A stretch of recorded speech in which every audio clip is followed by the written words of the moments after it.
Hello friends, स्वागत है आप लोगों का मेरे YouTube channel study science with doctor A के शाहनी पर। आज हम लोग एक नए टॉपिक के साथ शुरुआत करते हैं। टॉपिक है प्लांट ब्रीडिंग एंड इंट्रोडक्शन। जैसा कि हम सभी जानते हैं, plant breeding is an art, science and A technology which deals with genetic improvement of crop plant for economic use of human beings। तो हम इसको कैसे समझ सकते हैं कि ये आर्ट भी है, साइंस भी है और टेक्नोलॉजी भी है। वास्तव में plant breeding is a combination of art, science and technology.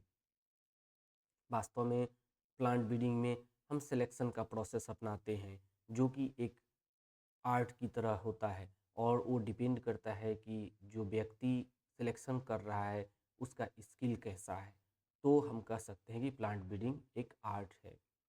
Science science हम इसलिए कहते हैं प्लांट ब्रीडिंग को कि प्लांट ब्रीडिंग भी बहुत सारे हाइपोथेसिस एंड एक्सपेरिमेंट पर आधारित होता है।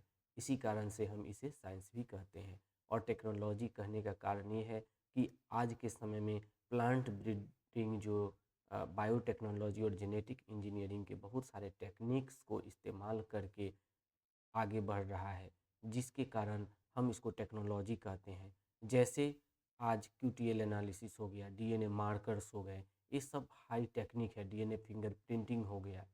तो इन सारे टेक्नोलॉजीज़ का डेवलपमेंट जैसे जैसे हुआ है, वैसे वैसे प्लांट ब्रीडिंग को हम आर्ट, साइंस और अब टेक्नोलॉजी भी कहने लगे हैं। और जब ये तीनों कंबाइन करके किसी क्रॉप प्लांट के जेनेटिक को इम्प्रूव करते हैं, जो कि ह्यूमन के बेनिफिट के लिए होता है, तो इसको हम प्लांट ब्रीडिंग कहेंगे।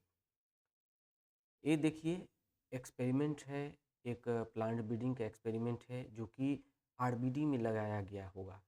आरबीडी का मतलब आप लोग जानते हैं, randomized block design. Randomized block design जब हम फील्ड ब्लॉक टेक्निक्स को एक्सप्लेन करेंगे, तब आरबीडी के बारे में विस्तृत रूप से चर्चा करेंगे। इसमें जो हमारा जीनोटाइप्स का ऑर्डर होता है, उसको रैंडमाइजेशन के द्वारा लगाया जाता है। यही इसकी खासियत है। तो आप लोग चैनल को सब्सक्राइब कर लें, ताकि नेक्स्ट वीडियो जब हम आरबीडी का डालें तो आपको ये जल्दी से मिल सके। अब हम बात करते हैं ऑब्जेक्टिव्स ऑफ प्लांट ब्रीडिंग। बहुत सारे ऑब्जेक्टिव्स प्लांट ब्रीडिंग के हो सकते हैं और ये ऑब्जेक्टिव्स क्रॉप स्पेसिफिक भी हो सकता है। लेकिन जो जनरल ऑब्जेक्टिव्स है प्लांट ब्रीडिंग के, वो सबसे पहला है हायर यील्ड। हायर यील्ड का मतलब होता है कि अधिक उत्पादन। अधिक उत्पादन ये खास करके जो विकासशील देश हैं, जिसको डेवलपिंग कंट्रीज भी अंग्रेजी में कह सकते हैं, तो वो डेवलपिंग कंट्रीज का जो ऑब्जेक्टिव है प्लांट ब्रीडिंग का मेन, वो हायर यील्ड ही अभी तक सीमित है। क्योंकि अभी जब तक उनका उत्पादन एक पर्याप्त मात्रा में नहीं हो जाता है, तब तक वो क्वालिटी की ओर मूव करना थोड़ा मुश्किल होता है। लेकिन जहाँ तक बात है डेवलप्ड कंट्री की, तो उसके लिए जो मेन ऑब्जेक्टिव है अभी भी क्वालिटी इम्प्रूवमेंट है। तो सबसे पहला जो हमारा प्लांट ब्रीडिंग का ऑब्जेक्टिव है वो हायर यील्ड है। दूसरा क्वालिटी इम्प्रूवमेंट है। क्वालिटी इम्प्रूवमेंट कहने का मतलब प्रोटीन की क्वालिटी, कार्बोहाइड्रेट की क्वालिटी, फैट की क्वालिटी, या बहुत सारे टॉक्सिक एलिमेंट्स को जो निकालने के बाद जो क्वालिटी इम्प्रूव किया जाता है, टीएसएस की अमाउंट को बढ़ाने की, ये सारे क्वालिटेटिव इम्प्रूवमेंट के अंतर्गत आएगा। अर्लीनेस अर्लीनेस कहने का मतलब है कि कोई क्रॉप का जो ड्यूरेशन होता है, वो अगर घटाया जा सके और उसका जो मैच्योरिटी है वो कम किया जा सके, यानी कि हम उसको अर्ली हार्वेस्ट कर सके, तो क्या हो सकता है कि हम एक साल में कई फसल ले सकते हैं। और अर्लीनेस होने से ये होता है कि बहुत सारे डिजीज, पेस्ट, इंसेक्ट से ये बच भी सकता है। दूसरा इसके बाद है resistance to biotic and abiotic stress. Biotic and abiotic stress क्या है? स्ट्रेस का मतलब ही होता है कि कुछ जो प्रतिकूल परिस्थितियां होंगी, यानी कि बायोटिक का मतलब है जो जीव के कारण, यानी कि जो ऑर्गेनिज्म के कारण होता है, जैसे कि पैथोजेंस होते हैं, इंसेक्ट होता है, पेस्ट होता है, अगर इसके कारण पौधे के अंदर कोई स्ट्रेस आता है तो इसको बायोटिक स्ट्रेस कहते हैं।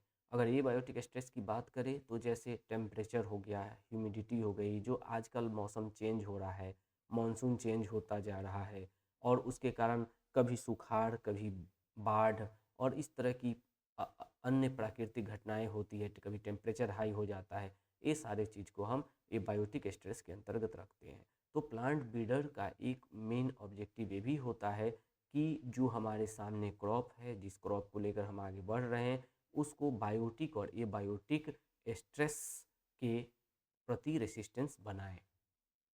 अगला ऑब्जेक्टिव जो प्लांट ब्रीडिंग का है, जो कि एक जनरल ऑब्जेक्टिव ही है, वो सिंक्रोनस मैच्योरिटी है। बहुत सारे ऐसे क्रॉप्स होते हैं जिसमें जो मैच्योरिटी है एक समय पर नहीं होता, यानी एक समान मैच्योरिटी नहीं होता है, वो आगे पीछे होता है। जैसे आप मूंग का उदाहरण ले सकते हैं, भिगना पल्स में ज़्यादा ही सिंक्रोनस मैच्योरिटी का केस देखा जाता है।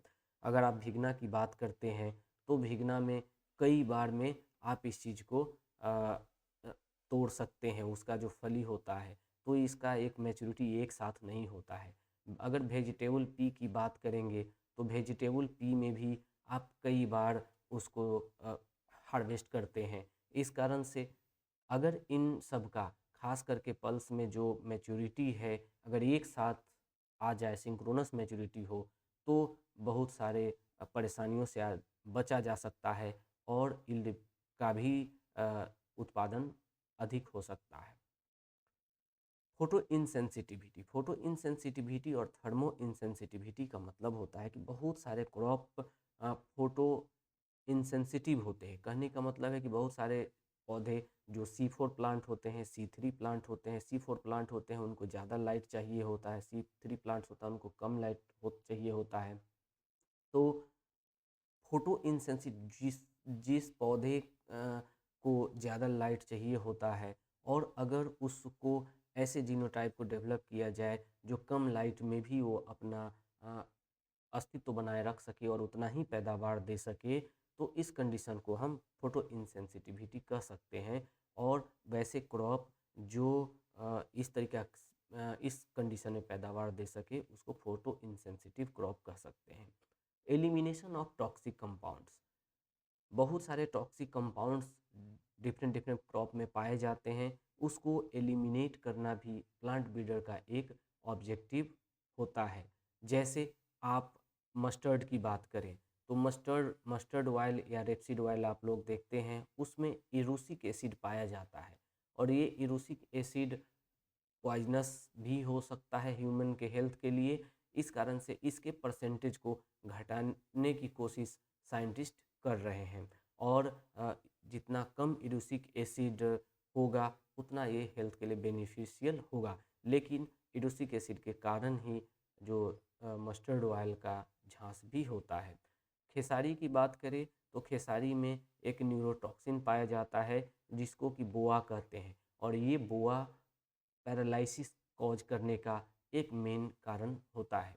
तो लेथायरस ओडोरेटस में जो ये न्यूरोटॉक्सिन होता है, इसको कम करके साइंटिस्ट ने बहुत हद तक एक लिमिटेशन में ले आया है और बहुत सारे ऐसे जीनोटाइप्स को डेवलप किया है जिसको इसकी आवश्यकता बुआ का परसेंटेज को घटा करके कम कर दिया गया है ताकि वो जो है आपको स्वास्थ्य को घाटा न पहुंचा सके। अगला है वाइडर एडॉप्टेबिलिटी। जनरली हम लोग देखते हैं कि बहुत सारे क्रॉप्स हैं जो कि एरिया स्पेसिफिक होता है। जैसे हम सभी जानते हैं आलू है, प्याज है, और नालंदा में अगर बिहार की बात किया जाए तो नालंदा रीजन में आलू और प्याज का उत्पादन बहुत अच्छा होता है। लीची का उत्पादन किया जाए की बात किया जाए तो मुजफ्फरपुर में ही होता है, वो अदर जगह नहीं होता है। यानी कि उसका जो एडॉप्टेबिलिटी है एक एरिया स्पेसिफिक है। लेकिन प्लांट ब्रीडर का एक ये भी ऑब्जेक्टिव है कि वो ऐसे क्रॉप को डेवलप करे जो कि लगभग सभी एरिया के लिए, यानी कि वाइडर एडॉप्टेबल हो, हर जगह वो एडॉप्ट कर जाए। यानी लीची मुजफ्फरपुर में है तो उसको दूसरे एरिया में भी लगाने की बात हो सकती है और ऐसे जीनोटाइप डेवलप किया जा सकता है जो कि नालंदा में भी उसको लीची पैदा, उसी क्वालिटी का लीची पैदा किया जा सके due to genotype construction, new genotype construction. अगला ऑब्जेक्टिव जो प्लांट ब्रीडिंग का होता है वो होता है dwarf stature in some cases. तो ड्वार्फ स्टेचर का क्या फ़ायदा है, हम सभी जानते हैं। अभी देखते हैं हम लोग कि जो धान के पौधे हैं, अगर धान का पौधा लंबा है, कहीं बाढ़ आ जाता है तो वो बाढ़ के पानी में डूब जाता है और पैदावार समाप्त हो जाता है। तो वैज्ञानिकों ने ऐसे ड्वार्फ स्टेचर के पौधे राइस डेवलप किए हैं जो कि पानी में भी सस्टेन कर सके, और सस्टेन कर ही ना करे बल्कि पैदावार भी अच्छे ढंग से दे सके। तो ये सारे जो एक जनरल ऑब्जेक्टिव्स है ये प्लांट ब्रीडिंग के हैं। इसके अलावे क्रॉप टू क्रॉप ये वैरी करता है, यानी कि जब हम जिस क्रॉप की बात करेंगे उस क्रॉप में कुछ स्पेसिफिक केमिकल्स पाए जाते हैं, स्पेसिफिक कैरेक्टर्स पाए जाते हैं, उसके आधार पर भी ऑब्जेक्टिव चेंज होता है। जैसा कि प्रीवियस स्लाइड में हमने बताया था कि जो ऑब्जेक्टिव्स होता है प्लांट ब्रीडर का, वो एक ये भी होता है कि बायोटिक और एबायोटिक स्ट्रेस टॉलरेंट जीनोटाइप को डेवलप किया जा सके। तो आप यहाँ देख रहे होंगे, ये देखिए यहाँ जो ये दरार है, इस दरार का कारण क्या है? क्योंकि यहाँ पर मॉइस्चर स्ट्रेस है, पानी की कमी हो रही है, तो इस कारण से हम इसको ड्रॉट के अंतर्गत रख सकते हैं। यानी कि ड्रॉट जो है एक तरह का एबायोटिक स्ट्रेस है और ये पौधों के लिए नुकसानदायक हो सकता है। अगर इसको पानी नहीं दिया जाए तो ये इसको प्रॉब्लम में डाल सकता है। अब आप अगर हम इस पौधे की बात करें, यहाँ देखें तो ये आप देखें पीला कलर की पत्ती होते जा रही है।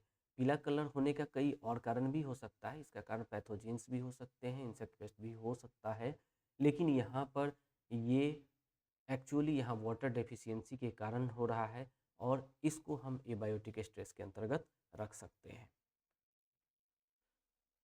ये बायोटिक स्ट्रेस का एग्जाम्पल है। आप यहाँ देखिए मटर के पौधे में ये इंसेक्ट्स लगे हुए हैं और ये मस्टर्ड में है, मस्टर्ड में इंसेक्ट्स है। आप इंसेक्ट्स स्पष्ट देख सकते हैं, ब्लैक कलर का है एंड ये थोड़ा सा सुनहरे कलर का है। ये दोनों ही एक तरह से पौधे को नुकसान पहुंचा रहे हैं और इसको स्ट्रेस में डाल रहे हैं, इसलिए ये आपका एग्जाम्पल्स है बायोटिक स्ट्रेस का। अब आते हैं हम लोग एरिया ऑफ प्लांट ब्रीडिंग।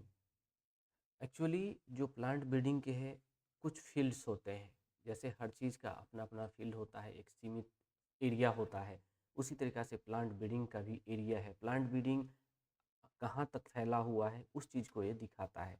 तो प्लांट ब्रीडिंग के जो एरिया है वो सबसे पहला है जर्म प्लाज्म है, यानी जितने भी जर्म प्लाज्म होते हैं, जर्म प्लाज्म जो भी क्रॉप या प्लांट का है वो प्लांट ब्रीडिंग के अंतर्गत आता है, क्योंकि प्लांट ब्रीडिंग का काम है जर्म प्लाज्म को कंजर्वेशन करने का। तो जर्म प्लाज्म कहते किसको, जर्म प्लाज्म या जीनोटाइप किसको कहते हैं? Germplasm the sum total of genes और alleles present in a species is known as germplasm. यानी कि एक स्पीसीज में जो टोटल जीन्स और एलील्स प्रेजेंट होते हैं उसको हम जर्म प्लाज्म कहते हैं। और ये जो जर्म प्लाज्म होता है, ये जर्म प्लाज्म कलेक्शन का काम वर्ल्ड लेवल पर भी होता है और कंट्री वाइज भी होता है। हमारे देश में जो इसका रिस्पॉन्सिबल है NBPGR है, जो कि national bureau of plant genetic resource के नाम से जाना जाता है। ये इसका हेडक्वार्टर्स हमारा न्यू दिल्ली में है और वहीं पर ये सारे जर्म प्लाज्म का कलेक्शन किया जाता है। उसी के अंतर्गत सारे जर्म प्लाज्म का कलेक्शन, उसी का क्वारंटाइन, यानी कि इस देश से बाहर कौन सा जर्म प्लाज्म जाएगा, बाहर से कौन सा जर्म प्लाज्म इंडिया में आएगा, इसका भी डिसीजन NBPGR ही लेता है। तो ये हम प्लांट ब्रीडिंग के अंतर्गत इसका फील्ड आता है। दूसरा है ब्रीडिंग मेथड्स। चूँकि अलग अलग क्रॉप्स होते हैं तो अलग अलग मेथड्स भी लगाए जाते हैं। जनरली हम जानते हैं कि या तो सेल्फ पॉलिनेटेड क्रॉप्स होगा या क्रॉस पॉलिनेटेड क्रॉप्स होंगे। तो सेल्फ पॉलिनेटेड क्रॉप्स होगा या क्रॉस पॉलिनेटेड क्रॉप्स होगा, इसके आधार पर जो हम ब्रीडिंग मेथड को बांटते हैं वो जनरल ब्रीडिंग मेथड के अंतर्गत आएगा। यानी कि जो जनरल ब्रीडिंग मेथड्स होते हैं उसको हम दो टाइप में बांट सकते हैं, वो सेल्फ में बांट सकते हैं और क्रॉस में बांट सकते हैं। यानी कि self pollinated cross methods depends on self pollinated crops and method depends on cross pollinated crops. और कभी कभी जो सेल्फ पॉलिनेटेड क्रॉप्स के मेथड्स होते हैं, कुछ केसेज में क्रॉस पॉलिनेटेड का भी काम करते हैं, और कुछ क्रॉस पॉलिनेटेड क्रॉप्स के जो मेथड्स होते हैं वो सेल्फ पॉलिनेटेड क्रॉप्स भी उसमें एप्लीकेबल, सेल्फ पॉलिनेटेड क्रॉप्स में भी एप्लीकेबल होते हैं। उसी तरीक़ा से एक थर्ड कैटेगरी होता है special breeding methods. Special breeding methods जो कि एक जनरल ब्रीडिंग मेथड से थोड़ा हट करके है, क्योंकि इसमें कई बार लैब का और सोफिस्टिकेटेड टेक्निक का इस्तेमाल करना पड़ता है, जैसे म्यूटेशन ब्रीडिंग आपका है, पॉलीप्लॉइडी ब्रीडिंग है, इसी तरीक़ा से आपका बायोटेक्नोलॉजी है, जो जिसके अंतर्गत टिश्यू कल्चर और जेनेटिक इंजीनियरिंग आते हैं। ये सारे चीज़ स्पेशल ब्रीडिंग टेक्निक्स के अंतर्गत रखे जाते हैं। तीसरा है सीड प्रोडक्शन टेक्नोलॉजी। आजकल सीड प्रोडक्शन टेक्नोलॉजी एक नए साइंस के रूप में उभर कर सामने आ चुका है, लेकिन फिर भी इंडिया में बहुत से ऐसे यूनिवर्सिटी है जो अभी भी plant breeding and seed science and technology को एक साथ ही रखते हैं, और प्लांट ब्रीडर को सीड साइंस एंड टेक्नोलॉजी का नॉलेज होना बहुत ही ज़रूरी होता है।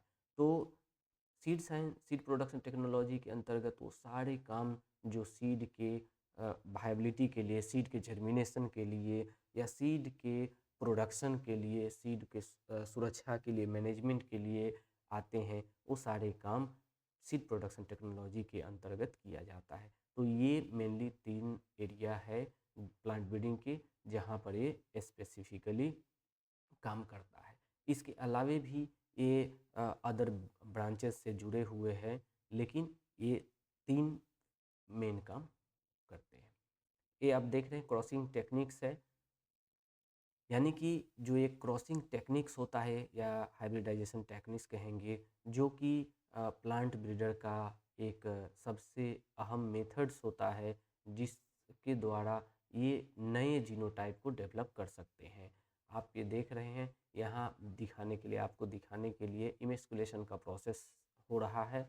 इमेस्कुलेशन का प्रोसेस, इमेस्कुलेशन क्या होता है? इमेस्कुलेशन होता है कि removal of anther before fertilization, यानी कि फर्टिलाइजेशन के पहले ही अगर हम फ्लावर के एंथर को रिमूव कर देते हैं तो इस प्रोसेस को इमेस्कुलेशन कहते हैं। बाकी के आप ये दोनों फोटोग्राफ्स देख रहे हैं, इसमें पॉलिनेशन का काम किया जा रहा है। पॉलिनेशन का काम इसलिए क्योंकि जो इमेस्कुलेशन हम करते हैं उसको जब तक हम पॉलन, दूसरे जीनोटाइप का पॉलन नहीं देंगे, तब तक नया जीनोटाइप डेवलप नहीं होगा। तो ये emasculation and pollination crossing techniques के 2 महत्वपूर्ण भाग हैं। अब हम आते हैं ब्रांचेज ऑफ प्लांट ब्रीडिंग। हम लोग देखते हैं कि बहुत सारे ब्रांच है प्लांट ब्रीडिंग के, जैसे एग्रीकल्चर प्लांट ब्रीडिंग है, और सभी ब्रांच अपना अपना अलग अलग काम है। जैसे एग्रीकल्चर प्लांट ब्रीडिंग है, एग्रीकल्चरल प्लांट ब्रीडिंग ये सीरियल्स, पल्सेज और वाइल्ड सीड्स आदि का अध्ययन जो करता है, उसको एग्रीकल्चर प्लांट ब्रीडिंग के अंतर्गत रखते हैं। हॉर्टिकल्चर में जितने भी हॉर्टिकल्चरल क्रॉप्स हो गए, यानी कि जो वेजिटेबल्स हो गए, आप फ्रूट हो गए, ऑर्नामेंटल प्लांट्स हो गए, इसी तरीके से फ्लावरिंग प्लांट्स हो गए, ये सारे हॉर्टिकल्चर प्लांट्स के अंतर्गत आता है।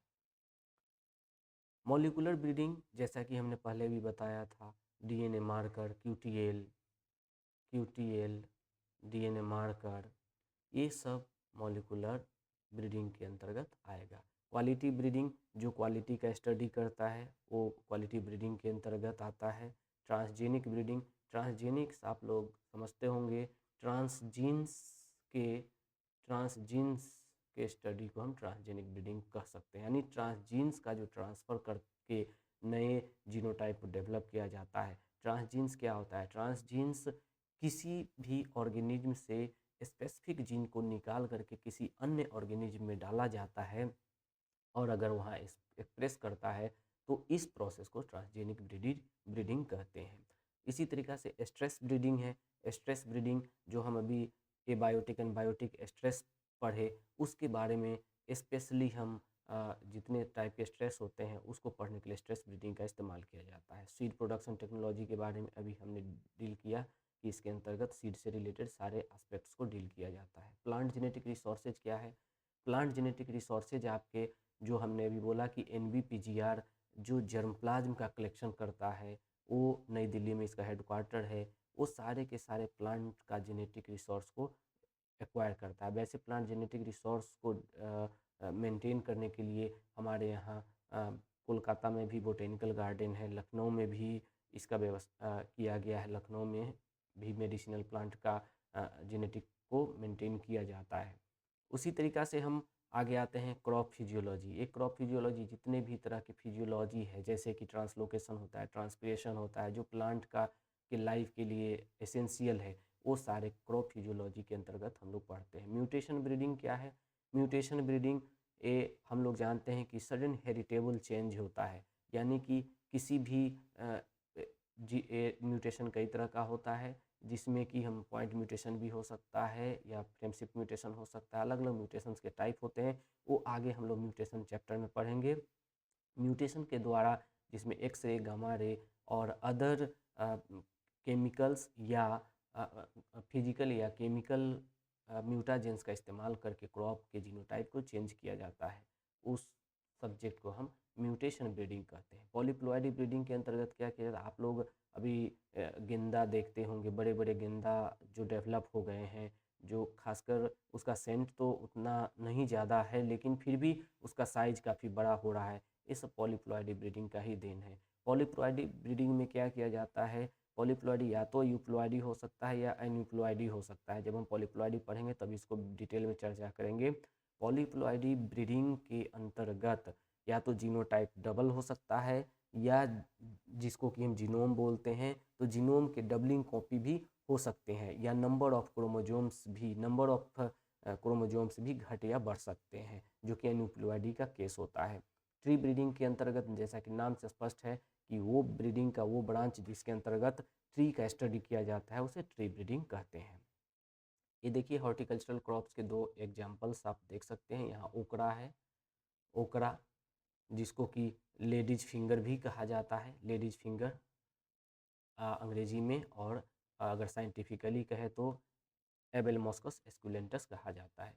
ये इसी तरीक़ा से आपका बीटर गॉड है, बीटर गॉड, ये भी हॉर्टिकल्चरल क्रॉप्स के अंतर्गत रखा जाता है। अब हम लोग पढ़ते हैं relationships of plant breeding with other disciplines, यानी कि प्लांट ब्रीडिंग का अदर डिसिप्लिन के साथ क्या रिलेशंस है।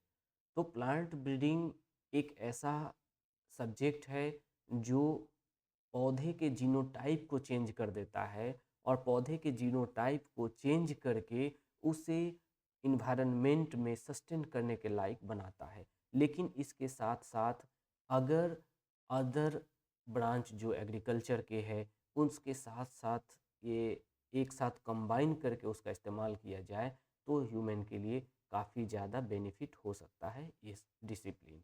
अगर हम मॉर्फोलॉजी की बात करें, अगर प्लांट मॉर्फोलॉजी का जानकारी हमको है, प्लांट के लीफ, स्टेम, रूट, अगर लीफ, स्टेम या अदर मॉर्फोलॉजिकली जो विजुअल पार्ट्स है उसको अगर हम जानते हैं, तो हमको प्लांट ब्रीडिंग को स्टडी करने में आसानी हो जाएगा। उसी तरीक़ा से एग्रीकल्चर इंजीनियरिंग है। इंजीनियरिंग कहने का मतलब है कि अगर इंजीनियरिंग हम नहीं जानते हैं, तो बहुत सारे ऐसे वर्क है जो हमारा छूट जाता है, जैसे ट्रैक्टर का है, खेत की जुताई से लेकर के ये सिंचाई वगैरह, हर चीज़ इंजीनियरिंग के अंतर्गत आता है। तो हमको इसकी जानकारी और प्लांट ब्रीडर को इसका साथ लेना ज़रूरी हो जाता है, यानी इस पर ये डिपेंड भी होता है। बायोमेट्रिक्स एंड स्टैटिस्टिक्स, जो हम प्लांट ब्रीडिंग के अंतर्गत रिसर्च करते हैं, एक्सपेरिमेंट करते हैं, अगर उसको बायोमेट्रिक्स के द्वारा या स्टैटिस्टिक्स के द्वारा एनालाइज नहीं किया जाए, तो उसके रिजल्ट को हम डिफ़ाइन नहीं कर पाते हैं। तो उसके लिए हमको स्टैटिस्टिक्स की ज़रूरत है, जो कि प्लांट ब्रीडिंग को अच्छे से उसके एक्सपेरिमेंट को डिफ़ाइन कर सके। जेनेटिक्स एंड साइटोजेनेटिक्स, हम लोग सभी जानते हैं जेनेटिक्स के बिना प्लांट ब्रीडिंग का कल्पना नहीं किया जा सकता है, क्योंकि प्लांट ब्रीडिंग में जब हम कोई भी इमेज हाइब्रिडाइजेशन का प्रोसेस करते हैं, तो उसमें भी सिंपली हम जेनेटिक्स को ही चेंज करते हैं, और साइटोजेनेटिक्स उसके सेल में ही सारा कार्य होता है, इसलिए जेनेटिक्स एंड साइटोजेनेटिक्स से काफ़ी रिलेटेड है। Plant pathology and entomology, plant pathology और एंटोमोलॉजी से इसलिए रिलेटेड है कि अगर हम प्लांट पैथोलॉजी और एंटोमोलॉजी का नॉलेज नहीं होगा और उसके साथ इसका रिलेशनशिप नहीं होगा, तो हम पैथोलॉजी के रेसिस्टेंस या इंसेक्ट पेस्ट के रेसिस्टेंस जीनोटाइप को कैसे डेवलप कर सकते हैं। इसलिए इसकी जानकारी ज़रूरी होती है और इसका रिलेशनशिप इस तरीक़ा से हम डिफ़ाइन कर सकते हैं। उसी तरीक़ा से soil science and agricultural chemistry है। सॉइल साइंस के बारे में हम लोग सभी जानते हैं कि अगर मिट्टी में पौधे को लगाना है तो मिट्टी उसके अनुकूल नहीं होगा तो पौधे हमारे काम के नहीं होंगे। तो निश्चित रूप से हमको कहीं ना कहीं सॉइल पर निर्भर करना पड़ता है और उसके जो केमिकल्स, जो डिफरेंट कंपोनेंट्स होते हैं, उसको भी स्टडी सॉइल साइंस के अंतर्गत किया जाता है। अगर हम जो डिफरेंट टाइप के, जो अभी हमने आरबीडी की बात किया, रैंडमाइज्ड ब्लॉक डिज़ाइन, और इसी तरीक़ा के जो अदर डिज़ाइंस हम प्लांट ब्रीडिंग में इस्तेमाल करते हैं, वो कहीं ना कहीं सॉइल के जो फैक्टर होते हैं, जो सॉइल के फर्टिलिटी होता है, एक समान नहीं होता है, उसको मेंटेन करने के लिए भी किया जाता है। तो इसको हम कह सकते हैं कि ये directly soil science and agriculture chemistry से रिलेटेड है। अगर हम सॉइल की केमिस्ट्री को अच्छा इम्प्रूव कर दें तो ये हमारे लिए बेटर हो सकता है। इसी तरीके से इंफॉर्मेशन टेक्नोलॉजी लाइक कंप्यूटर, आजकल कोई भी डाटा है एनालिसिस करने के लिए कंप्यूटर बहुत ही आसान और कारगर तरीका हो गया। पहले एक एक डाटा को एनालाइज करने के लिए मैनुअली महीनों लग जाता था और अभी कंप्यूटर से हम 2 मिनट में उस डाटा को एनालाइज कर लेते हैं। एग्रोनॉमी, एग्रोनॉमी जो कल्टीवेशन प्रैक्टिसेज है कि कितना हमारा ये बीज चाहिए, कितना, ये सारे प्रैक्टिकल जो खेती के जो गुण होते हैं वो एग्रोनॉमी में सिखाए जाते हैं और वो ज़रूरी है प्लांट ब्रीडिंग के डिसिप्लिन के साथ रिलेशन के लिए।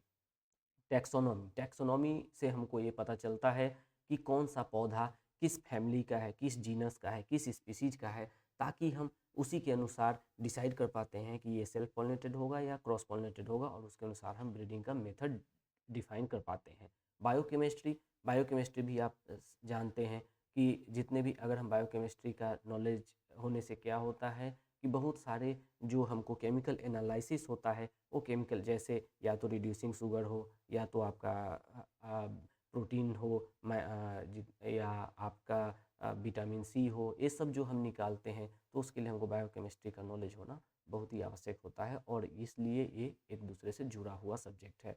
बायोटेक्नोलॉजी, जैसा कि अभी हमने बोला कि बायोटेक्नोलॉजी के अंतर्गत टिश्यू कल्चर और जेनेटिक इंजीनियरिंग आता है। अगर हमें जेनेटिक इंजीनियरिंग का नॉलेज रहेगा तो हम जो क्लासिकल प्लांट ब्रीडिंग है उसके टाइम को घटा सकते हैं। इसी तरीक़ा से है सॉइल माइक्रोबायोलॉजी, माइक्रोबायोलॉजी का अगर जानकारी हमको है तो सॉइल में कई तरह के माइक्रो ऑर्गेनिज्म होते हैं। कुछ पौधे के लिए हानिकारक होते हैं, कुछ पौधे के लिए लाभकारी होता है। अगर माइक्रोबायोलॉजी का हमको, सॉइल माइक्रोबायोलॉजी का हमको नॉलेज है या वो प्लांट ब्रीडिंग से रिलेटेड है तो हम बहुत सारे लाभदायक माइक्रो ऑर्गेनिज्म के बारे में जान सकते हैं और हानिकारक माइक्रो ऑर्गेनिज्म के बारे में भी शुरू से ही समझ सकते हैं। उसी तरीक़ा से क्रॉप फिजियोलॉजी, जितने भी क्रॉप फिजियोलॉजी, जैसा शुरू के पिछले स्लाइड में भी हमने डिस्कस किया था कि जितने टाइप के फिजियोलॉजी है, जैसे आपका क्रेब्स साइकिल होता है, टीसीएस साइकिल होता है, या हम सिंपली कह सकते हैं ट्रांसलोकेशन है, ट्रांसपिरेशन है, इन सारे का स्टडी हम अगर अच्छे से जानते हैं, इन सब के बारे में अच्छे से जानते हैं तो ये प्लांट ब्रीडिंग को आगे ले जाने में बहुत हेल्प करता है। तो इस तरीक़ा से देखते हैं कि ये सारे ब्रांच प्लांट ब्रीडिंग से बहुत ही क्लोजली रिलेटेड है और भी बहुत सारे डिसिप्लिन्स है जो प्लांट ब्रीडिंग से रिलेटेड है, जो यहाँ डिस्क्राइब नहीं किए गए हैं, वो आप लोग देख सकते हैं। तो ये तो पार्ट 1 था हमारे प्लांट ब्रीडिंग इंट्रोडक्शन का। चूँकि ये वीडियो बहुत लंबा हो जाएगा, इस कारण से हमने इसको छोटा ही बनाया था। और अगर आप लोग को ये वीडियो अच्छा लगा है तो प्लीज़ इसको लाइक करें, कमेंट करें और सब्सक्राइब करें, ताकि हम जब दूसरा वीडियो इसका पार्ट 2 डालें तो आपको आसानी से मिल सके। Thank you.